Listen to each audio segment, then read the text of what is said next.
नमस्कार, मैं डॉक्टर श्वेता एक बार फिर से स्वागत करती हूँ आपका। आज से हम लोग कुछ योग के आधारभूत तत्वों के विषय में चर्चा करने जा रहे हैं। क्योंकि योग की बात चल रही है तो पहला विषय है कि योग है क्या। योग शब्द युज धातु से बना है, जिसका अर्थ होता है जोड़ना, शरीर का आत्मा से मिलन, आत्मा का परमात्मा से मिलन, पुरुष और प्रकृति को जान लेना। पुरुष जो आत्मा है और प्रकृति जो शरीर है, दोनों अलग अलग तत्व हैं। इनके विषय में पूर्ण जानकारी हो जाना, और जब जानकारी हो जाती है तभी समाधि की अवस्था आती है। युज धातु का जो है वो 3 अर्थों में उसका प्रयोग किया गया है। युजे योगे,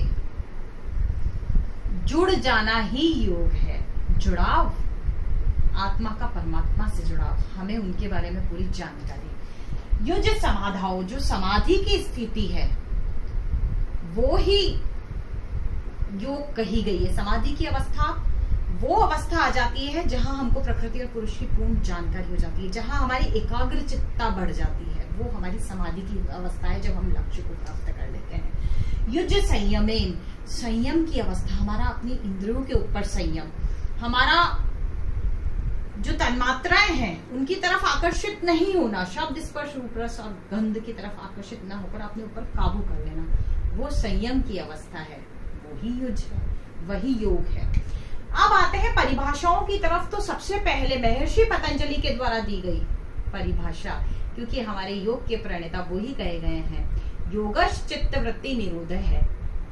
योग हमारी चित्त की वृत्तियों का निरोध है। चित्त की 5 वृत्तियां कही गई हैं, इसके बारे में भी हम जानेंगे थोड़ा कुछ आगे वाले एपिसोड्स में, जब मैं योग दर्शन के कुछ टॉपिक लूंगी।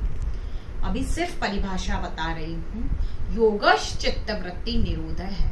फिर कहा गया है तदा दृष्टे स्वरूपे अवस्थानम, जब हमारा अपनी चित्त की वृत्तियों पर काबू हो जाता है, हम उन्हें रोक लेते हैं, तब जो दृष्टा है वो अपने स्वरूप में अवस्थित हो जाता है, जो आत्मा है वो अपने स्वरूप में अवस्थित हो जाता है, वही योग है।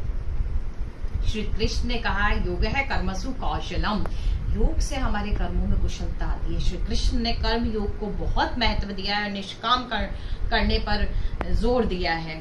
निष्काम कर्म कि अपने लक्ष्य को निर्धारित कीजिए, निरंतर आगे बढ़ते जाइए, पूरी मेहनत कीजिए बिना किसी फल की इच्छा के। श्री कृष्ण ने कहा है समत्वम योग उच्यते, हर परिस्थिति में समान रहना, सुख दुख, खुशी, गर्मी सर्दी, बारिश, जय पराजय, हर अवस्था में अपने आप को बैलेंस बनाए रखना, वो है समत्वम योग उच्यते, वही योग है। हर परिस्थिति में समान रहना। महर्षि याज्ञवल्क्य ने भी बहुत अच्छी परिभाषा दी है। उन्होंने कहा है कि संयोग योग इत्युक्तो,